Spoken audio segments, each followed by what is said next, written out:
Boa tarde, pessoal. Tudo bem com vocês? Eu espero que vocês estejam muito bem. Estou sentindo muita falta de vocês.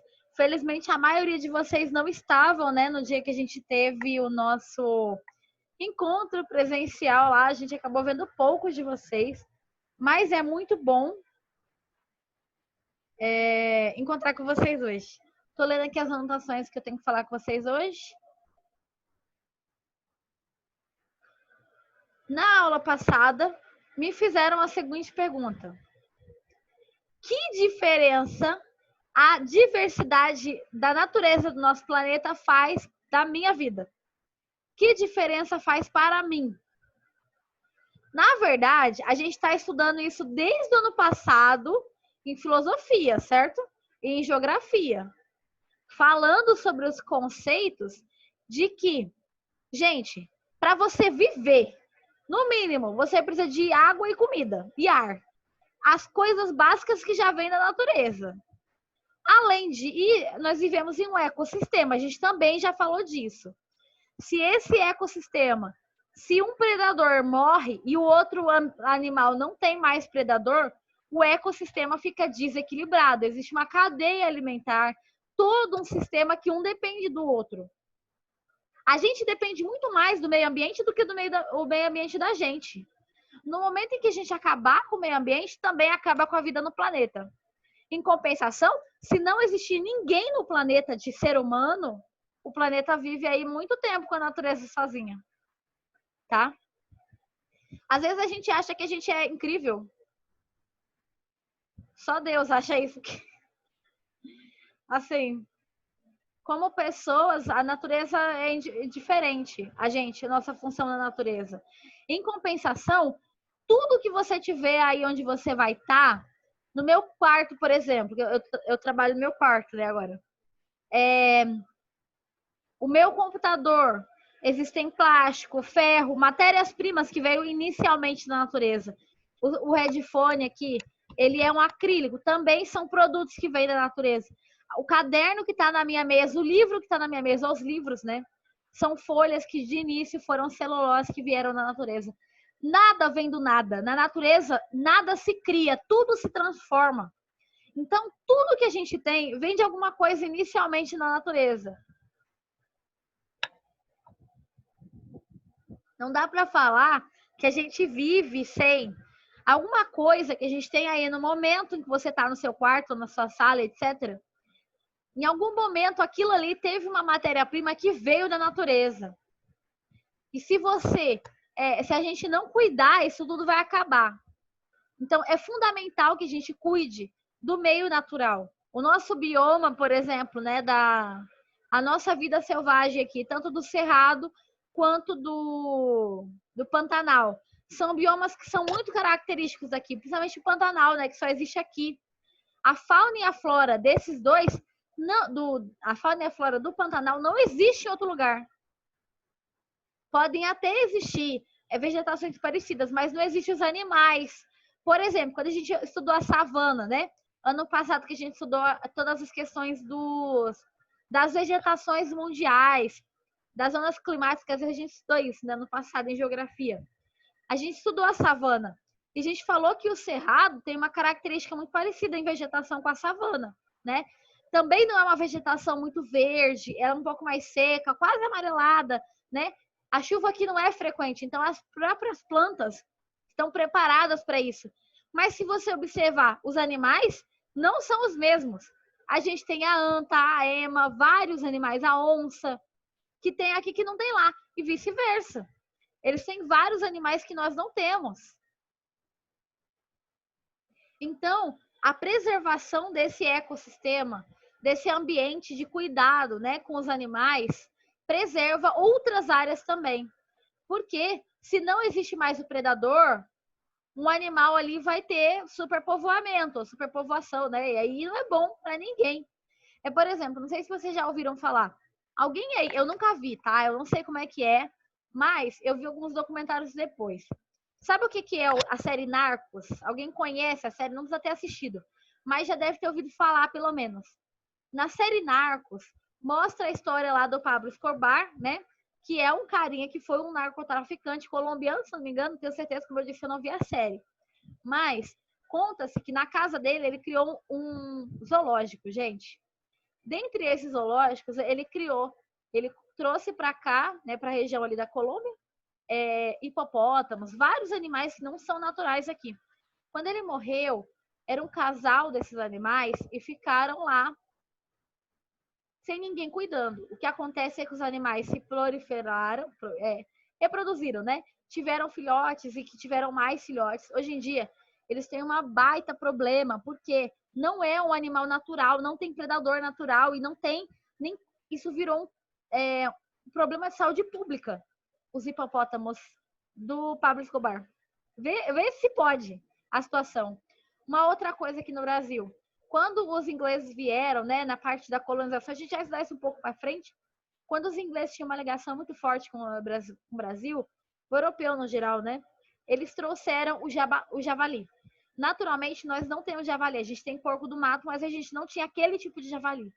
Também é um animal perigoso e que não tem predador natural. Por isso é que estavam lutando aí, enfim, para ter caça esportiva desse animal. Então, matar o animal ali no tiro. Gente, não tô falando isso que eu sou a favor de armamento. Na verdade, eu sou bem contra, tá? Mas existe esse problema no Brasil, entendeu? Porque é um ecossistema. Se um animal não tem predador natural, às vezes porque a gente destruiu, porque a gente modificou, todo o sistema muda. E esses animais podem invadir casa, pode destruir, até morder os animais de estimação lá da família e matar. Até criança. Javali pode matar até gente, tá? Adulta, tá? Eles são bem perigosos. E aí, hipopótamo. Hipopótamo é um dos animais que mais mata na África. É mais do que o leão. Porque o leão não costuma estar perto de humano, né? De ser humano. No geral, apenas de outros animais. Agora, o hipopótamo, às vezes, ele tá de boa ali, porque ele come a pessoa. Um pedaço. Então, assim, entenda que existe todo um ecossistema que é fundamental. Tudo bem para vocês? Fez sentido porque é muito necessário. Às vezes você pode achar, não é diretamente a mim, mas é claro que é. Você vive um mundo globalizado em que se afeta o seu vizinho, uma hora vai afetar você. Quando a gente fala, por exemplo, esse ano tiveram vários momentos, somente agora nas queimadas, né? Onça invadindo casa, cobra invadindo casa, por quê? Queimou, desmatou e os animais tinham que fugir para algum lugar e eles fugiram para casa das pessoas, porque era o lugar onde eles se sentiam protegidos. É perigoso para a gente? É lógico que é. Mas foi a gente que mexeu no que estava quieto, mexeu no ecossistema deles. Então, lá na página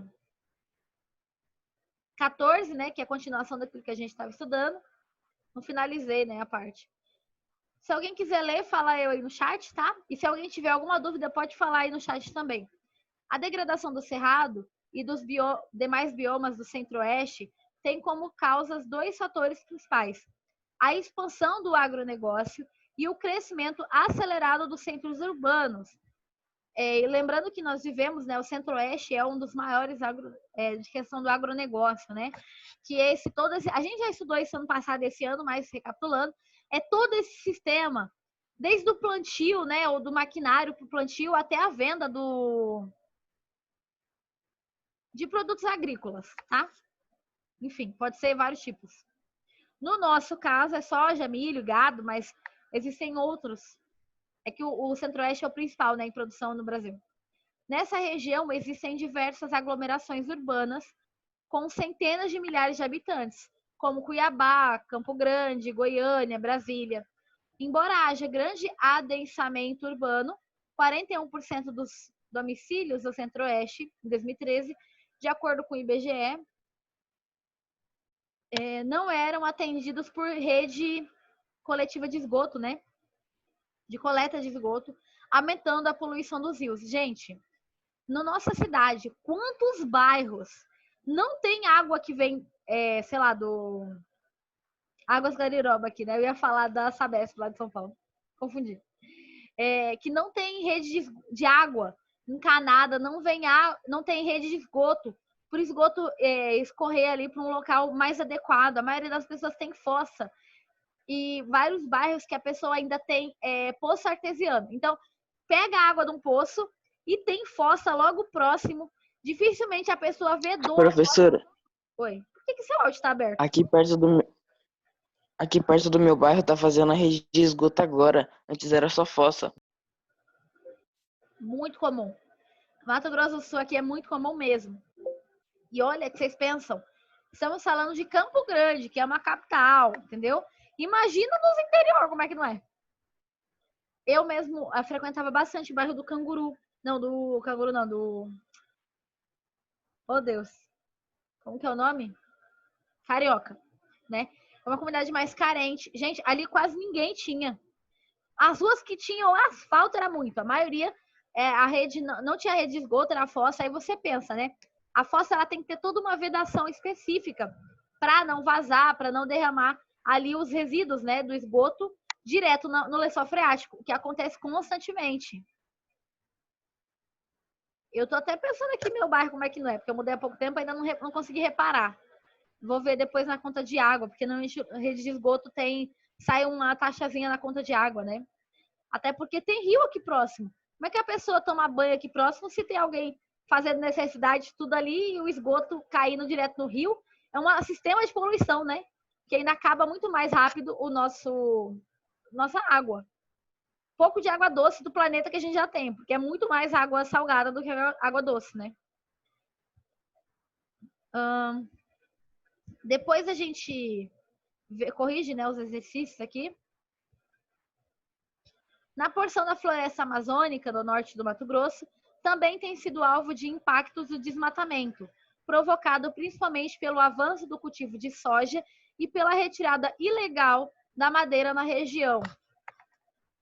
Segundo o INPE, em 2017, o estado do Mato Grosso é o maior responsável pelo desmatamento da floresta amazônica.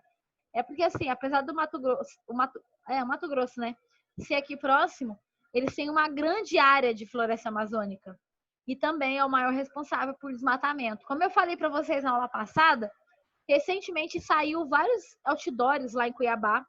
Eu vi fotos, né? Por isso que eu tô falando.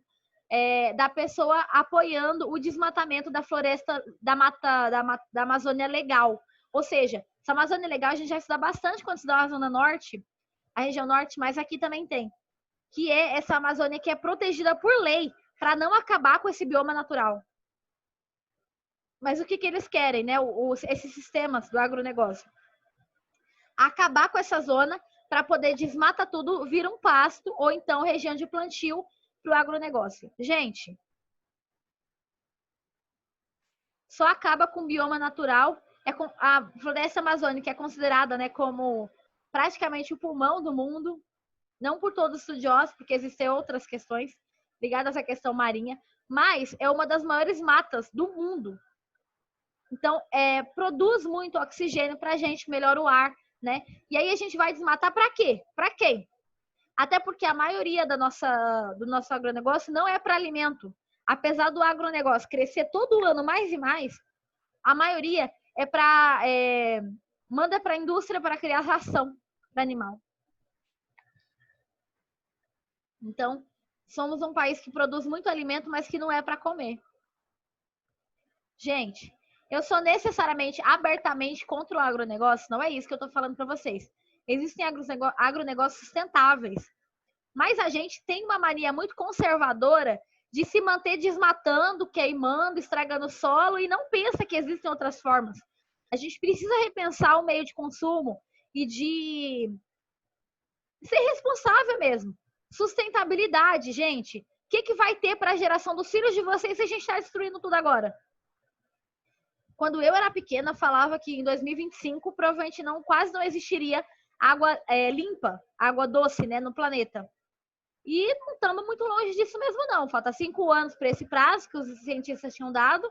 E se a gente pensar que a maior parte de água doce do mundo está em geleira, e não dá para descongelar isso, porque também faz parte do ecossistema, aí eu pergunto, daqui a pouco a gente vai beber o quê?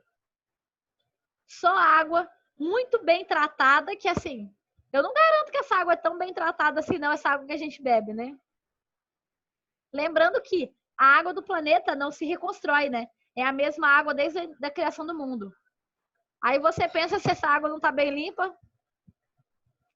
O tanto de pessoa que ela já deve ter passado no xixi, no cocô, nos animais, etc. Então, aqui, ó, floresta amazônica, evolução, né, do desmatamento. Só na parte amazônica aqui, do Mato Grosso, altos índices, né, 2015 sendo ali o topo. Então, no Pantanal, a situação também é preocupante. Os garimpos de ouro e de minerais, né, preciosos geram grande poluição ambiental, uma vez que contaminam os rios que são drenados para esse ecossistema, como mercúrio, elemento intenso usado nessa atividade. Na semana passada também, o Antônio me perguntou sobre a questão se o Pantanal é um hotspot.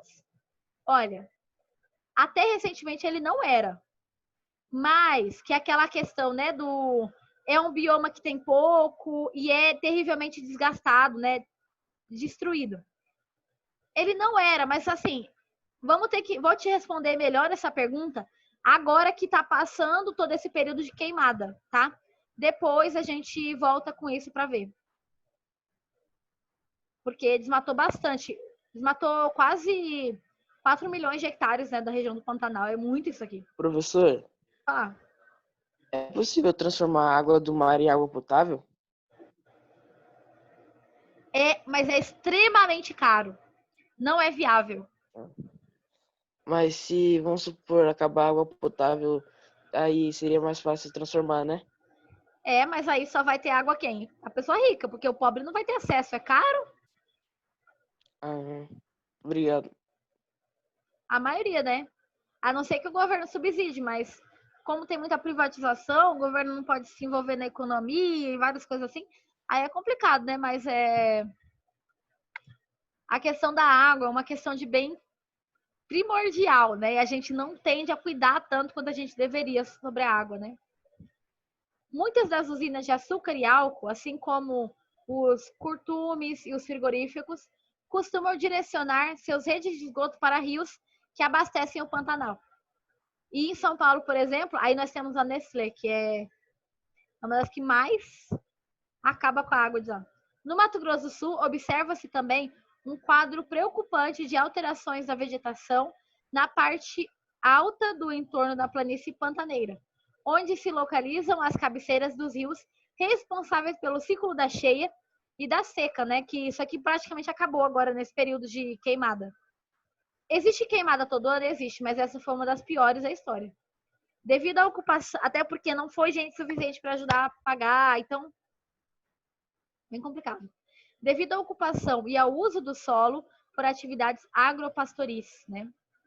Olha que linda, tadinha, da onça preta. Acabou. Olha como ela é linda.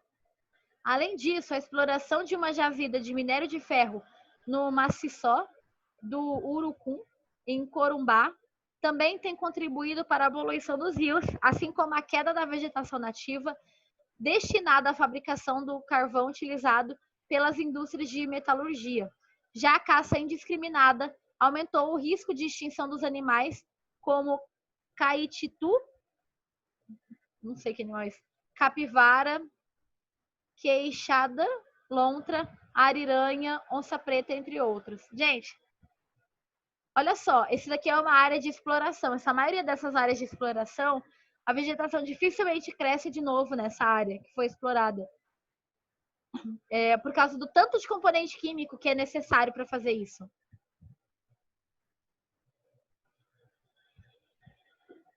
Aí você tem o desmatamento, as queimadas que matam o ambiente natural, eles não têm nem o que comer, então morrem de fome ou na queimada, propriamente dito.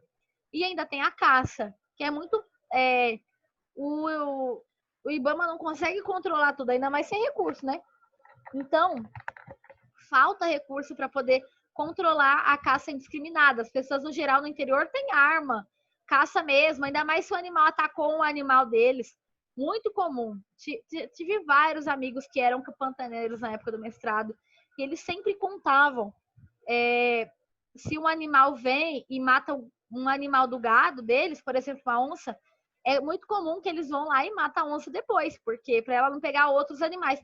Mas, gente, foi a gente que entrou no terreno deles, entendeu? A gente que destruiu o bioma natural deles.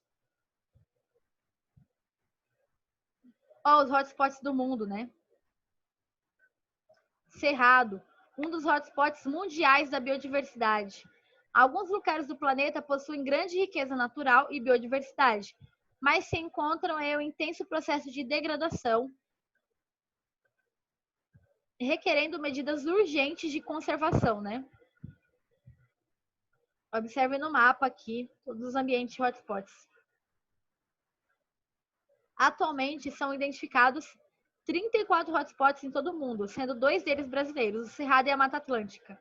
Essa última sofreu grande destruição durante o período colonial, com a extração do pau-brasil e o cultivo, sobretudo da cana-de-açúcar. E depois dele, com o cultivo de café e os fenômenos da industrialização e da urbanização. Hoje restam apenas 7% do nosso bioma de cerrado. 7, gente. Cerrado não, de Mata Atlântica, desculpa. Imagina como que não era antes. Se a gente tem bastante, você chega lá e parece muito. Mas é só 7% de tudo que tinha. Já a destruição do cerrado é mais recente, tendo sido intensificada a partir de meados do século XX, com a expansão do agropecuária, que já destruiu mais de 50% do bioma. Mas como eu falei, esses dados aqui ó, de 2012, as coisas pioraram bastante lá para cá, então é bom a gente dar uma recapitulada. Até estava falando, gente, geografia, as coisas mudam muito rápido. Coisa do ano passado, esse ano já está ultrapassada. É sempre bom a gente estar tentando atualizar, veja dados, pesquisa na internet, sempre eles colocam essas coisas. Tecnologia e os povos do Cerrado, né? Os primeiros registros da presença humana no Cerrado remontam a cerca de 12 mil anos. Hoje, vivem em uma área por volta de 30 milhões de brasileiros, incluindo populações tradicionais como indígenas, quilombolas, geraizeiros, quebradeiras de coco, babaçu, ribeirinhos, vazandeiros, que dependem da harmonia e da manutenção desse meio ambiente para sobreviver. Basicamente, comunidades tradicionais, né? Que, por exemplo, você fala aqui dos ribeirinhos. Eles vivem da pesca do rio, da região de mangue, né? Que são aquelas áreas mais alagadas, mas que ainda assim tem bastante, como se fosse um lodo, né? Ou um barro, enfim. É o mangue, né? O mangue, né? Então aí eles consomem, vendem tudo ali, produção tanto de roupa, de alimento, tudo naquela região. Isso vale para todas as comunidades, né? O Cerrado abriga cerca de 216 terras indígenas e 83 diferentes etnias. No entanto, a grande maioria das ITs, né, que essas terras indígenas, não passou por um processo de regularização fundiária. Tal condição resulta em sérios conflitos fundiários, ou seja, de divisão de terra, né? Os indígenas falando que a terra é deles, já que não está demarcado, os fazendeiros dizem que também é deles. Tal condição resulta em sérios conflitos, os quais têm sido um dos fatores de ameaça de extinção de diversos grupos indígenas. Vários desses fazendeiros, às vezes você vê na internet, né? Eu sigo um amigo meu, sempre que eu não vejo ele, mas ele é monge da Igreja Católica. E ele cuida apenas de comunidade indígena, então ele está sempre falando sobre ataques que aconteceram em alguma comunidade. Aí entrou, às vezes, a polícia junto com os fazendeiros, porque os indígenas pegaram uma área ali que era dos fazendeiros, mas que não estava sendo utilizada. Então eles vão lá, fazem seu acampamento, a polícia vai e tira. Ou então, às vezes, os indígenas estão dormindo, vem pistoleiro e atira na comunidade. Acontece constantemente esse tipo de coisa, viu, gente? Aqui é até perigoso ficar falando sobre isso. Se vocês conhecerem um cara chamado Antônio Brandi, que é aqui, né? Deu aula na minha faculdade, por isso que eu sei. Morreu um ano antes de eu chegar na faculdade. Mas ele sabia, era cada história que ele contava de luta, né? De indígena contra fazendeiro. Então, muitos são carajás, avacanoeiros, craôs, chavantes, xerentes, xariabas e tabuiás. foram dizimados ou migraram forçados pela colonização, né, pelo colonialismo, e atualmente são vítimas de conflitos locais com fazendeiros e grandes empreendedores. Você pode colocar aqui também Guarani Kaiowá, por exemplo, é uma comunidade que luta muito com isso, tá? Os fazendeiros, barranqueiros, são povos que têm a vida ligada ao rio. Eles habitam as ilhas e os barrancos do rio, como Tocantins e Araguaia. Esses povos ribeirinhos observam as cheias que trazem peixes e renovam para a vida, né? E renovação para a vida. Cultivam o milho, o feijão, o tomate e outros alimentos. Retiram o sustento da pesca, agricultura e criação de animais, assim como a população ribeirinha.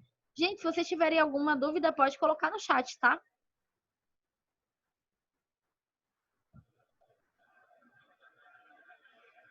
Agora é que eu vi que tinha dúvidas no chat. Vocês colocaram um monte de coisa e eu nem tinha visto. Não tá aparecendo pra mim. Do lado do meu bairro, minha avó e meu tio moram lá, Nova Campo Grande. É bem assim, é isso mesmo. A qualidade de vida é muito desbalanceada em Campo Grande. O governo investe em cada área, porém é muito desigual. Por exemplo, na área de educação, o Brasil investe mais em universidades do que em creches e escolas de ensino fundamental. O mundo não administra as prioridades. Então, aí, no questão da prioridade de questão de escola, o governo do presidente, por exemplo, nível União, né? União tem que investir em universidade. Ensino fundamental tem que ficar ensino fundamental 1 no município que tem que investir, ensino fundamental 2 é o estado, tá? Isso é por lei, o que também não acontece. Será possível transformar? Eu respondi isso. Os homens preferem acabar com a população do que com a economia. Viver custa caro assim?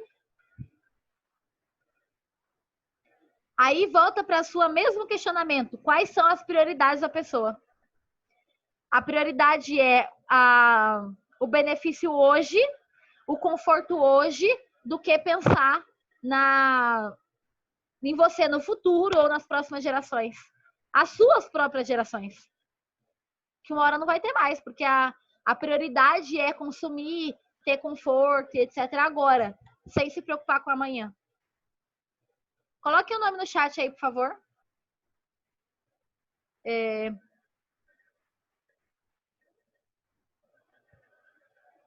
Cadê? Retiram o sustento da pesca, agricultura e criação de animais, assim como a populações ribeirinhas. No Cerrado, por volta de 300 plantas nativas são usadas como alimento, remédio ou matéria-prima para o artesanato, principalmente por essas populações. Quando eu fui para Dourados, eu tive com o mestrado, né? Eu tive uma excursão que a gente fez lá e a gente conheceu várias comunidades tradicionais. E tem até uma, gente, eu preciso lembrar o nome, eu vou procurar, que eu estava pensando sobre isso essa semana, esqueci o nome. É tipo uma feira de mulheres tradicionais ali, que tudo que elas produzem de artesanato vem de casca, vem ali do próprios plantas do cerrado, é bem legal. E é a fonte de renda delas. Não é muita venda, entendeu? Para acabar com tudo, mas é a fonte de renda delas. Então, se acabar o bioma, se acabar a vegetação, etc., como é que faz essa comunidade? Aquilo ali é uma técnica, gente. Quando a gente fala de cultura, quando a gente fala de patrimônio, vamos falar de patrimônio, já que eu sou da área de patrimônio. Patrimônio, existe material e imaterial. Quando a gente fala de material, pode ser, por exemplo, oh, Deus. Aqui você pode falar obelisco. Obelisco é um patrimônio material. Agora, quando a gente fala de patrimônio imaterial, é muito mais difícil. Porque é uma técnica, é uma música. Então, a técnica que elas têm ali é só delas, não existe outro lugar. Se acabar, se elas tiverem que trabalhar outra coisa porque acabou o bioma, acabou uma parte do patrimônio de vocês. Do patrimônio sul-campograndense. Ou sul-mato-grossense, né? Então, gente, quando a gente fala disso tudo, tem todo um intermédio ligado, tá?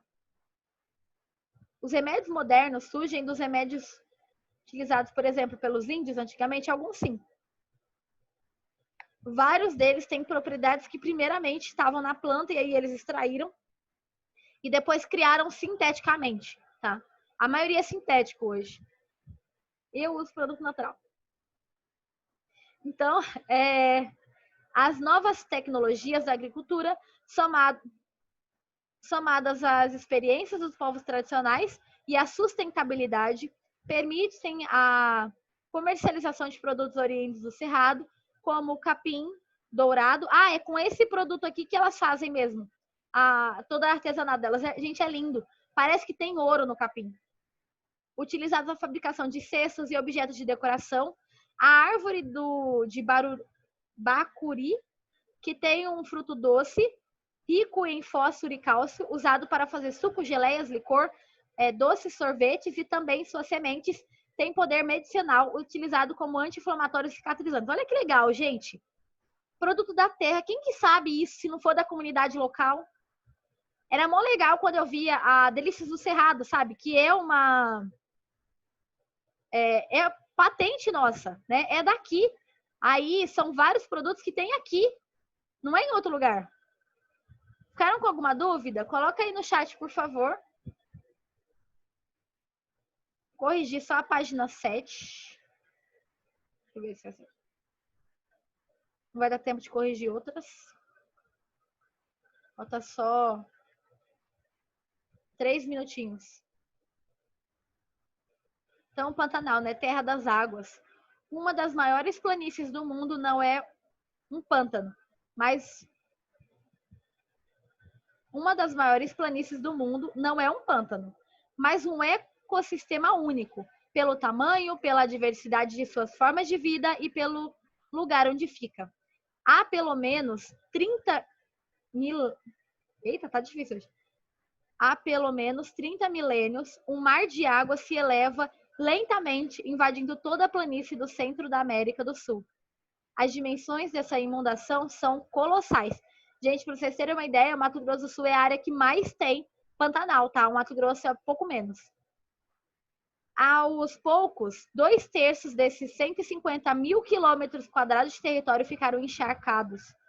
Uma área igual à do estado de Santa Catarina fica debaixo d'água. Se isso acontece no sul do país, seria uma tragédia de proporções inimagináveis. Mas no Pantanal, engravado em Mato Grosso do Sul, a chegada das águas significa renovação. Sem as enchentes, as regiões seriam um deserto. Por causa delas, ali se encontra uma das mais deslumbrantes paisagens das Américas. Até os anos 1950, aproximadamente, cientistas desconfiavam de que no passado um mar inteiro cobria a região com um enorme lago de água salgada. Quando foi avistado pela primeira vez no século XVI, a área estava inundada e recebia o nome de Lago dos Xaraiés. Gente, tem até uma flor do Xaraiés que é feita aqui em Campo Grande, né? Uma mulher que tem uma técnica de fazer essa flor. Procura depois, é lindo. Foi uma homenagem à tribo desse nome, da família dos Guaranis, com quem os exploradores fizeram contato. A flor também é por causa dessa tribo, tá? O lago, depois se descobriu, não existia realmente. Mesmo durante a época das cheias, muitos terrenos que os moradores do Pantanal chamavam de cordilheiras escapavam de ficar embaixo d'água e por isso ali se refugiavam bois, animais selvagens. Ademais, durante os 6 meses que dura a estiagem, quase toda a planície fica descoberta. E com a falta de chuvas, o gado chega a passar sede. Imagina agora, nesse período de não só seca, mas de extrema queimada, né? Se não foi um mar nem um lago, o Pantanal tampouco é um pântano. É o que dizem os pesquisadores, que implicam com o nome dado à região pelos antigos habitantes do lugar. Aparentemente, eles se referiam às primeiras áreas inundadas pelos rios como pantanais, e o termo pegou. Jamais se descobriram ali os charcos estagnados ou os locais logaçais traiçoeiros típicos de pântano, né? Se você vê nos Estados Unidos, por exemplo, que tem região de pântano, é lama e água o ano inteiro. Não tem isso de um período sim, um período não. Refere-se ao Pantanal de planície imundável, único do seu tamanho, porque está no interior do continente e pela diversidade dos domínios da natureza. Muito obrigada, gente. Até a próxima aula. Um beijinho. Tchau, tchau.